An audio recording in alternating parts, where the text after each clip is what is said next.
Hi friends, మన postal డిపార్ట్మెంట్లో ఉన్నటువంటి పోస్టల్ లైఫ్ ఇన్సూరెన్స్ మరియు రూరల్ పోస్టల్ లైఫ్ ఇన్సూరెన్స్ ఈ రెండింటి యొక్క ప్రీమియం చెల్లించడం కోసం చాలా రకాల అవకాశాలు ఉన్నాయి ఫ్రెండ్స్.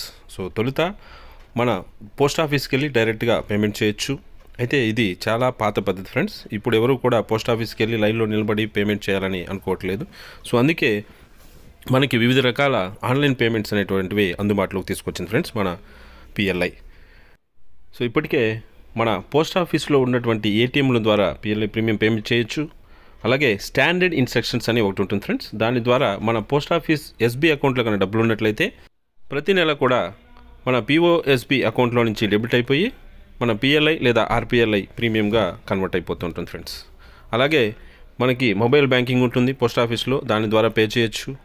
అలాగే ఇంకా ఐపీపీబీ యాప్ ద్వారా కూడా పిఎల్ఐ ప్రీమియం అనేటువంటిది పేమెంట్ చేయొచ్చు ఫ్రెండ్స్. అంతేకాకుండా ఆన్లైన్లో ఒక యూజర్ ఐడి పాస్వర్డ్ని క్రియేట్ చేసుకుని దాని ద్వారా కూడా పేమెంట్ చేయొచ్చు ఫ్రెండ్స్. అయితే ఇవన్నీ కూడా చాలా తక్కువగా ఉపయోగిస్తున్నట్లుగా సర్వేలు చెప్తున్నాయి ఫ్రెండ్స్.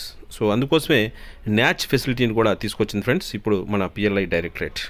సో ఈ న్యాచ్ ఫెసిలిటీ అంటే కస్టమర్కి ఏ బ్యాంకులో అయితే అకౌంట్ ఉంటుందో ఆ బ్యాంకులో నుంచి డైరెక్ట్గా కట్ అయిపోయి అది మన పిఎల్ఐ లేదా ఆర్పిఎల్ఐ అకౌంట్లో జమ చేయడం ఫ్రెండ్స్. సో ఈ ఫెసిలిటీని మన పిఎల్ఐ డైరెక్టరేట్ అందుబాటులోకి తీసుకొచ్చింది ఫ్రెండ్స్. సో కాబట్టి ఇకపై దీన్ని న్యాచ్ ఫెసిలిటీ అంటారు ఫ్రెండ్స్. సో ఈ న్యాచ్ ఫెసిలిటీ ద్వారా కస్టమర్ ఎటువంటి అకౌంట్ ఉన్నట్లయితే ఉన్నా సరే, అంటే అతనికి ఏ బ్యాంకులో అకౌంట్ ఉన్నా సరే ఆ బ్యాంకులో నుంచి స్టాండర్డ్ ఇన్స్ట్రక్షన్ ఇచ్చినట్లయితే, అంటే ఒక ప్రతి నెల కూడా పలాని డేట్లో ఇది డిడక్ట్ చేయండి నా బ్యాంక్ అకౌంట్లో నుంచి అనికన్నా ఒక స్టాండర్డ్ ఇన్స్ట్రక్షన్ ఫామ్ ఒకటి ఫిలప్ చేసి వాళ్ళ బ్యాంకులో ఇచ్చినట్లయితే దానికి అనుగుణంగా ఆ డేట్న పిఎల్ఐ లేదా ఆర్పిఎల్ఐ ప్రీమియం అనేటువంటిది రికవరీ అయిపోయి మన పిఎల్ఐ లేదా ఆర్పిఎల్ఐ అకౌంట్లోకి జమ చేయడం జరుగుతుంది ఫ్రెండ్స్. అది డైరెక్ట్గా మన మెక్కామెష్లో అప్డేట్ కూడా అయిపోతుంది ఫ్రెండ్స్. సో ఇలాంటి ఫెసిలిటీని తీసుకొచ్చింది ఫ్రెండ్స్ మన పిఎల్ఐ డైరెక్టరేట్.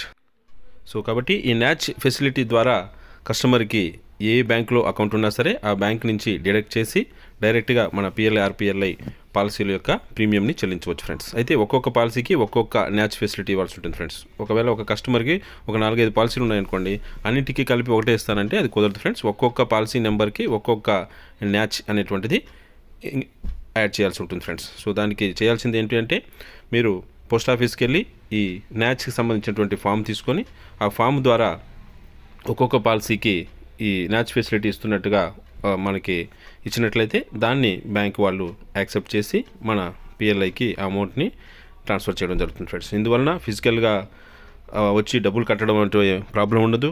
అలాగే లేట్ ఫీ బాధ ఉండదు, మర్చిపోయినాం అనేటువంటి బాధ ఉండదు. సో ఇలాంటి సౌకర్యాలన్నీ కూడా ఉంటాయి ఫ్రెండ్స్. ఆటోమేటిక్గా మన పిఎల్ఐ ఆర్పిఎల్ఐ మెకామిష్లో అప్డేషన్ కూడా అయిపోతుంది ఫ్రెండ్స్.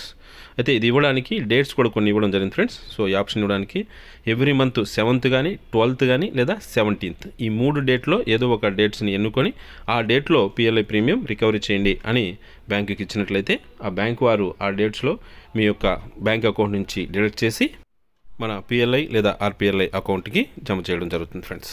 సో కాబట్టి దీన్ని ప్రతి ఒక్క కస్టమర్ దృష్టికి తీసుకువెళ్ళమని చెప్పి మన పిఎల్ఐ డైరెక్టరేట్ నుంచి ఆర్డర్స్ ఇవ్వడం జరిగింది ఫ్రెండ్స్. కాబట్టి మన డిపార్ట్మెంట్లో పనిచేస్తున్నటువంటి ఎంప్లాయీస్ కావచ్చు, ఫీల్డ్ మీద ఉన్నటువంటి డెవలప్మెంట్ ఆఫీసర్స్ కావచ్చు, ఏజెంట్స్ కావచ్చు, మరి ముఖ్యంగా గ్రామీణ డాక్ సేవకులు ఫ్రెండ్స్. సో మన ప్రోడక్ట్స్ అన్నీ కూడా క్షేత్రస్థాయిలో సేల్ చేస్తున్నటువంటిది మన గ్రామీణ డాక్ సేవకులు ఫ్రెండ్స్. సో మన గ్రామీణ డాక్ సేవకులు బీపీఎంస్ కావచ్చు, ఏబీపీఎం కావచ్చు, ఎవరైనా సరే ఈ న్యాచ్ ఫెసిలిటీ ఉంది పిఎల్ఐ ఆర్పిఎల్ఐ ప్రీమియం చెల్లించడానికి అని మీరు కస్టమర్కి అవేర్నెస్ ఇచ్చినట్లయితే వారు ఈ న్యాచ్ ఫెసిలిటీని ఉపయోగించుకోవచ్చని మనం చేస్తున్నారు ఫ్రెండ్స్. సో అది ఫ్రెండ్స్. సో మరొక మంచి అప్డేట్తో మళ్ళీ మీ ముందుకు వస్తాను. అంతవరకు సెలవు.